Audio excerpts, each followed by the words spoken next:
So Richard, we're uplands behind us. Almost 40 years ago you Chris travelled from here and headed up towards Aintree. Yeah, you like raking up bad memories. No, it wasn't. It was a good memory, Joe. Sorry, a good memory. But you're right. The journey to Liverpool for the Grand National obviously started here. Horses went up the day before. We'd have been up there for 3 days because it's a 3-day meeting. But this is a special little part of Berkshire, you know, all this rolling downland.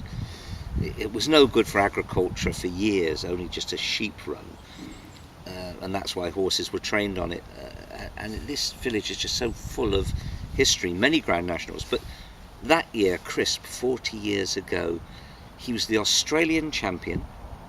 They had put on 15 stone on his back to try and equalise him with other horses. And the owner thought that wasn't fair on the horse. So he sent him here. We won the 2-mile champion chase with him absolutely easily. He won loads of races, breaking course records, which he still holds. He was just an amazing horse. And so when we set out for Liverpool and he was giving almost 2 stone away to the next horse in the handicap, Red Rum, it was a daunting task. And a lot of people will say I was brainless by making the running on a horse carrying top weight. But we had discussed it quite at length. And the point being, he was such an exuberant jumper that if you tried to settle him, he would jump on something else's back, because at Aintree, a lot of horses put the brakes on at fences. But he wouldn't. You know, he would jump a horse and a fence. So therefore we decided the only thing to do was to make the running and try and steady the race down from the front. So we would ride a waiting race in front of 39 others. That was the theory. Practice, it didn't work. Because he was an amazingly different horse, every time he landed over one, before his legs had touched the ground, oh, there's another fence, yeah! You know, which is so odd. I mean, most horses would be slightly wary of Grand National fences because they're upright, they're big, and they're green, as opposed to normal fences. And so we decided to make the running and slow it down. It just didn't work. Every time he saw one, he wanted to jump another one. But he never ran away with me. I was always there, but there were so many fences coming at you. Yeah. And his other attributes were, because he wanted to jump, he would quicken of his own volition going in, very quick over them, and be galloping before he landed. Even at beaches? Yeah, oh, he flew beaches. It felt no drop to me, no drop at all, because he flew it, stood off so far, got as far, both times. He was just different. So it was his quickness at the obstacles and his inbuilt want to do it. You know, that he was just a natural. And so to go so far clear, going out into the second circuit, you jump the water and you think, well, I've survived one circuit, I've just got to do it all over again now. We'll start playing jockeys. And I kept saying, reserve a bit, ooh, you know, and he jumped fence after fence. But as you go down into the country for the second time, on your own, no noise, because Joe, 40 horses in a race, there's a lot of noise. You know, as they hit a fence, they exhale air, you know, big lungs, jockeys shouting. There's a lot of noise in a race, and who's galloping? And that year the ground was fast, so drum drum all the time from a lot of horses. To go out to the second circuit on your own with no noise, it was odd. And then as you turned to go down after the start, big hole in the fence where someone had battered it first time. And you know from experience, you don't aim for a hole. Okay, the fence may be lower, but horses take chances at holes in fences. Go and jump where the brave men jump, down the inside.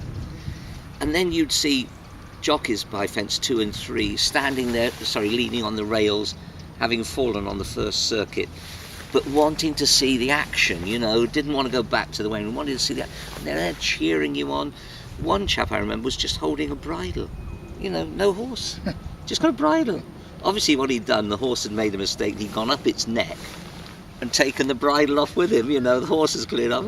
Oh, I've got a bridle. And those sort of things. And when we went down to Beecher's Brook for the second time, I could distinctly, and still do now, hear the late Michael O'Hare's commentary, because he was doing it for the course, and there were loudspeakers all around the course. And I could distinctly hear it in my mind now. And he was saying, "And Crisp says 25 lengths clear for Red Rum coming out of the pack, but Fletcher's kicking Red Rum." And I thought, that'll do me, you know, keep hold, stamina is the doubt, keep hold.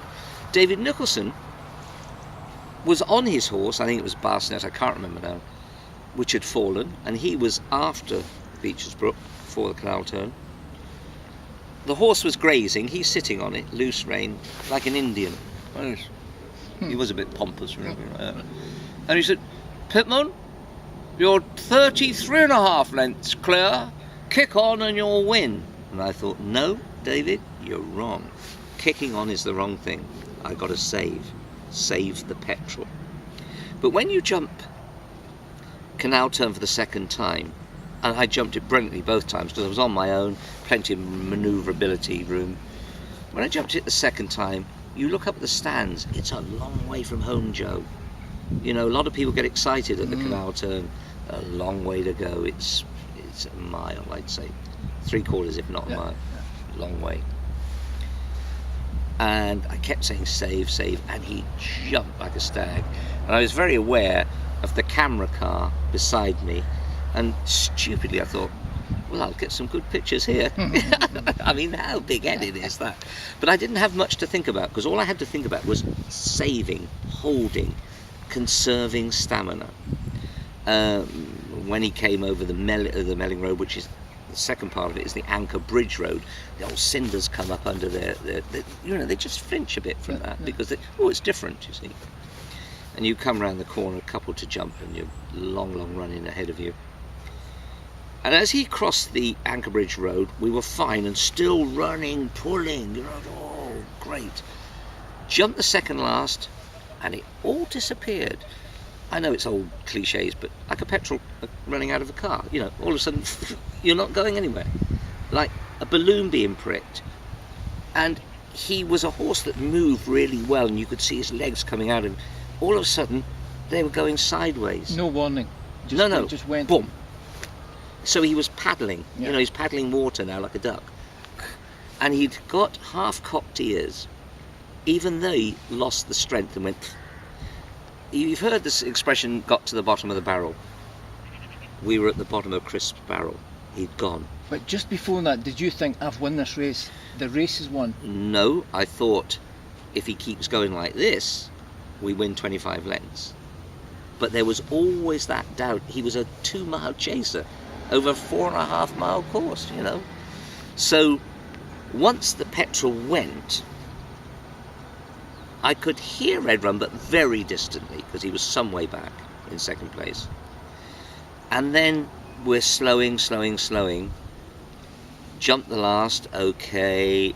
There's that long right-handed drift over to the core and elbow. And by then he was starting to stagger, and I stupidly thought, I've got to wake him up. And I picked my stick up in my right hand to wake him up.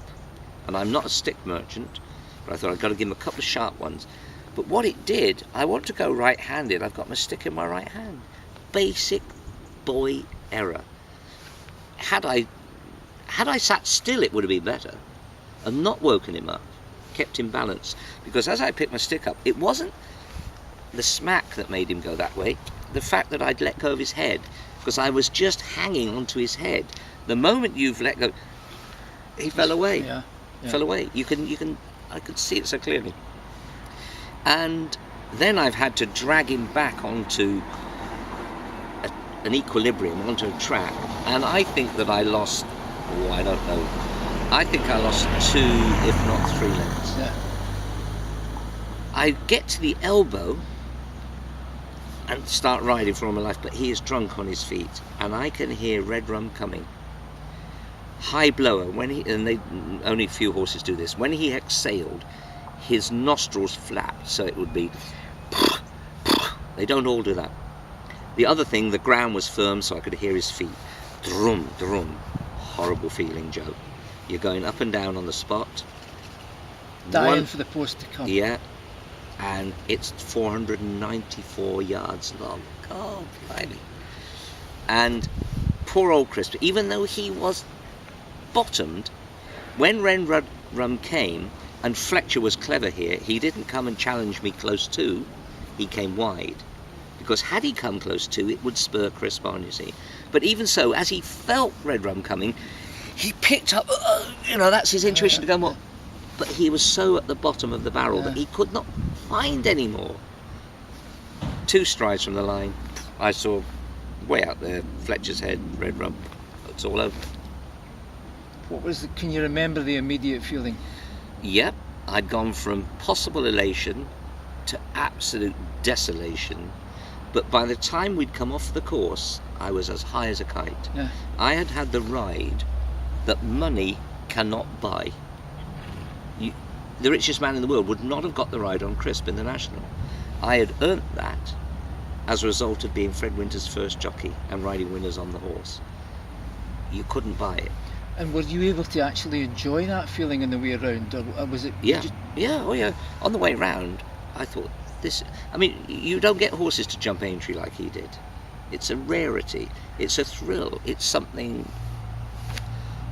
that you just can't buy. I keep repeating that, but you can't do it. You have to earn it. No, it was great. So I was back on top when we came in. Everyone else was sick as a parrot and had lost. I was the only winner because I'd had a great ride. You leave the course, you travel back. Did you come back south with Fred Winter?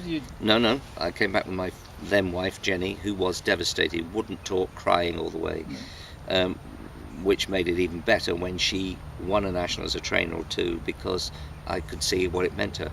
I'm elated. I've had the ride of my life. But just to go back a step, Fletcher said he thought he was always going to catch me, and he did. Fred Winter put his arm around me and said, "Well done, son. I knew you were beat when you jumped the second last." He said that to the owner. But we've had a great run. And in the press conference afterwards, God, I must have come across as a cocky little so-and-so. A lot of them were centering on me because of the horse and the great horse, great race. And I said, I felt sorry for Ginger and Red Rum and Mr. Lemaire. He's 92. There's plenty more time for us, So I thought, I'll let him win. Well, what a cocky thing to say. I mean, how stupid. But I was elated from the ride I'd had. Yeah. And it all happened here behind us. And you mentioned earlier, it really was a 2 mile. He won the 2 mile champion chase. Whose idea was it to try the National? Trainers. We had tried the Gold Cup. I think I jumped the last in front in the Gold Cup, finished 5th. But he sulked because we held him up, and that was not his natural way.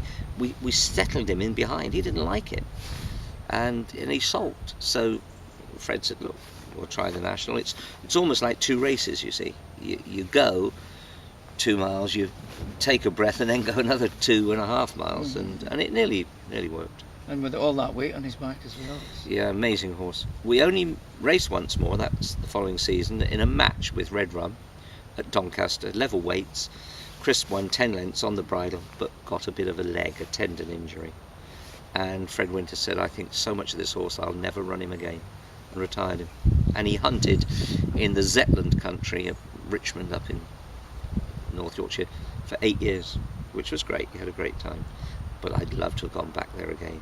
Yeah, especially this year when they've shortened the race by 90 yards. If only. But Peter O'Sullivan for the Beeb always said, if the Grand National falls on April the 1st, we will do a recommentary on it and bring the winning post back by digital whatever they do, and Chris will win the National. Up live. Thanks, Richard. Thanks very much. It's a pleasure. Great memories. I mean, this is marvellous, isn't it? And before we go, sitting on the bench, which was here in memory of Fred Winter, your old employer. Yeah, and this bench and the tree planted here in this little piece was put here by donations from the stable staff and John Frank and myself and other people who were close to him. He was a great man. Forget training. Fred Winter was a great man. If there'd been no racing, he would have been a great man. Happy memories. Oh, so lucky. He was my hero. To work for your hero, it doesn't happen, does it? Fantastic. Thanks very much.